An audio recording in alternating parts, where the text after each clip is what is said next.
Coach, after looking at the game film and going through it, is there one thing that you can say I learned about my team off of this game or about my defense?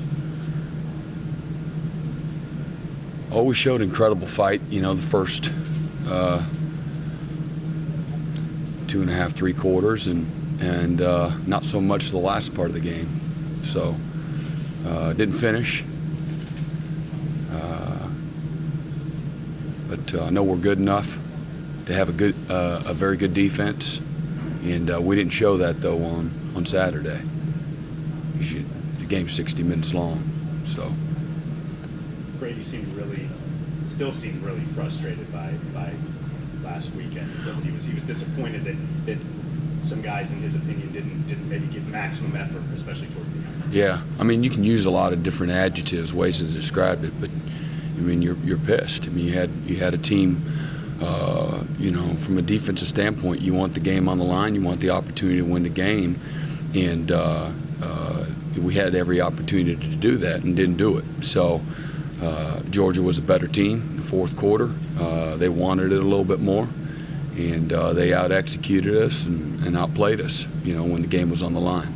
So he ought to be mad, and just like all of us. And, you know, it's water under the bridge now, and hopefully we've learned our lesson as a team, all of us. And coaches, our job is to lead them and to guide them and put them in a position to be successful, and we obviously didn't do that. Do you look at a game against an FCS team as maybe kind of a chance to get? I don't. No, I don't look at it. I don't. You know, this is a game that you can't cheat the game.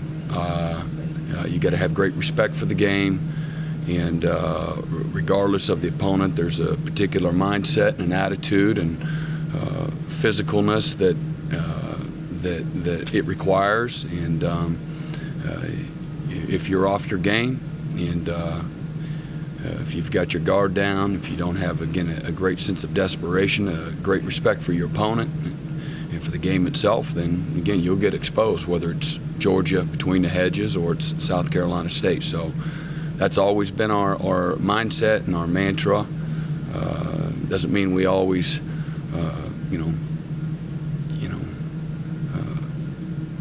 meet that standard, so to speak, but you know, that's how we talk and coach and teach and try to nourish that type of a mindset. Dabo and Brady were both talking about the fact that what the offense was doing at times going 3 and out was affecting the defense mentality last week. Is that something that you noticed? I don't know. I didn't ask him. You know, I was excited. It's a 3-point game. Again, on the road in a tough, hostile environment. Felt like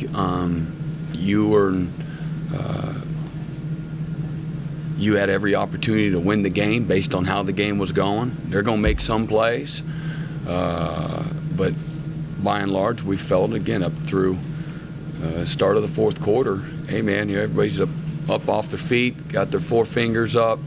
You know, let's get excited. This is what we've been talking about. We talked about that exact setup during the day, during meetings. Here comes the fourth quarter, no scoreboard. You know, this is going to be about will, and this is going to be about toughness. And we didn't match what they had. So, you know, obviously that's disappointing. And I know there's a lot of guys that are hurt because of that. You know, so you sit here and dwell on it and feel sorry for yourselves. You got to get up off the ground and go to work, and hopefully again we've learned our lessons from it, and I believe we have. I know there's I have no reservations whatsoever about our guys, their character, their toughness. I know they care. We've got great leadership, and again we lost the game. We failed, you know, and that's tough. It hurts because there's a lot of investment. Our guys have worked incredibly hard. And but I know what their resolve is. I really do. And doesn't mean you're always going to bat 1,000 just because you're a great hitter and you're a Hall of Fame guy. You know, and so sometimes again the other teams maybe, and I know we like to blame a lot, and there are a lot of blame should go around, starting with us as coaches. But sometimes you forget to give the other team some credit, and I hate to do it.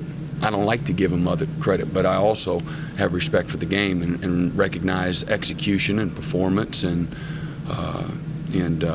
it hits you right between the eyes, though, when it's on your side of the ball and really at what you hope to stand for, and that's having a physical toughness, and they're going to run it, spot the ball, let's go, get on the line, and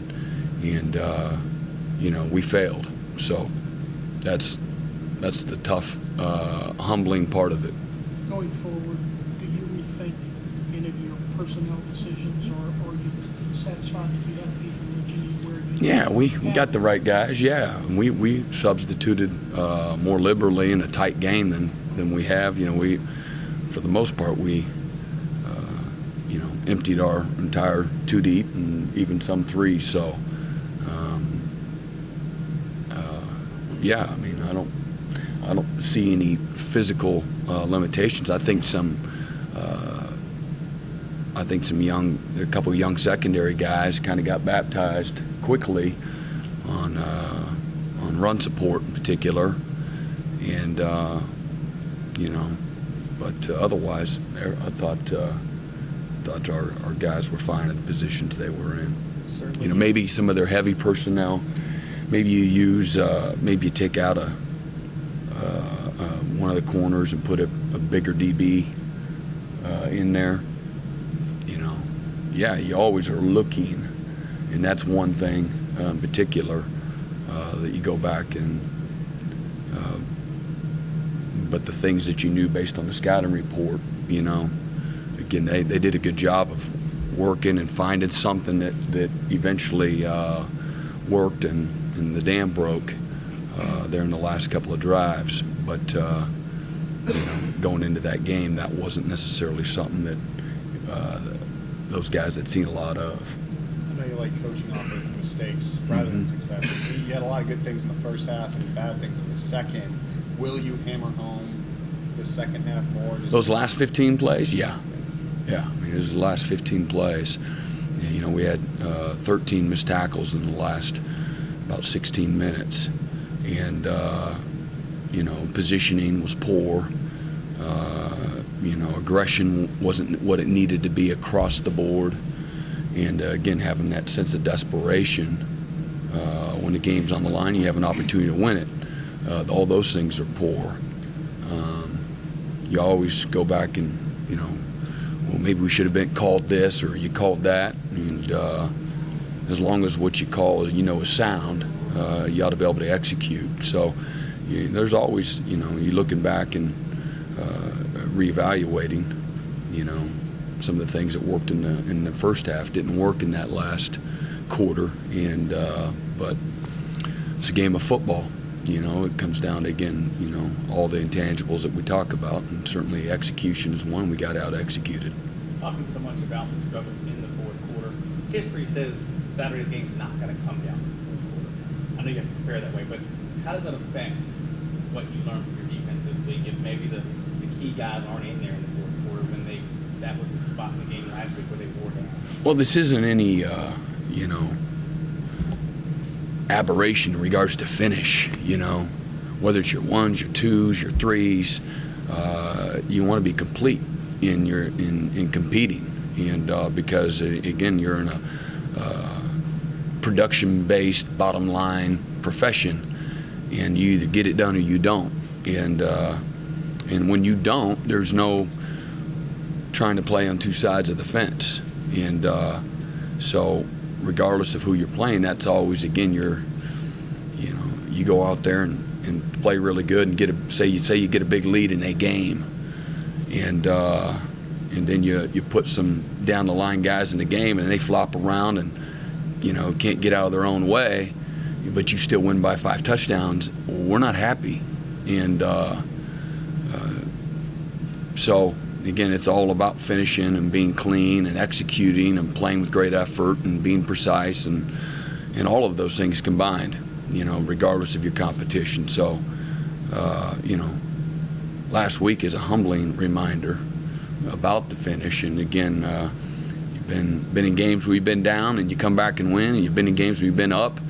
You've given up a big lead and you lose, and there was a tight game where you could win it on one side of the ball or give yourself a chance to anyway, get a few stops. And we failed miserably. So, our guys, we've taken the opportunity to go back and look at everything, and hopefully next time we get in that position, we do a better job, all of us. How much have you looked at SC State? Maybe that's going for last weekend. I mean, We, just like we do everybody. Other than that, I got, again, respect. Here's the process, and here's how you get ready, and what can we do to help our guys to get them zeroed in on what it is that they do. You look at last year's game and some of the things they had success with. They had a very good team a year ago, and so you go back and look at their whole season, and we've done that starting last spring. So to answer your question, we've done that as much as you've done Georgia. All the initial groundwork and the background work and personnel, things of that nature, and all their tendencies, and look at the tendencies they broke going into our game, after our game rather, a year ago as well, and the things that they felt would that would work. So, so after every game, you grade it, you evaluate it, you talk through it, what was good, what was bad, what you need to do better, personnel, structure, schemes, all of those things, and then you put that one to bed and you start on your next opponent. So we start doing that on Sunday, well after we've done all the out-of-season work on them. What have you seen from them? Just talk about what challenges they present. Yeah, they're good at. I think some of their best players are their O-line. They got good size. They're athletic. They can move. They know what they're doing. They're well coached. Really like their backs. They got 3 of them that all run the ball downhill. Got good patience, good pace. They play behind their pads. They're hard to knock off their feet. They got some bigger receivers. They're big targets. They got a nice big 6'6" tight end that they flex in and out of the core. Use him as a vertical threat and a quick underneath passing outlet. And no huddle, fast pace, multiple formations, a lot of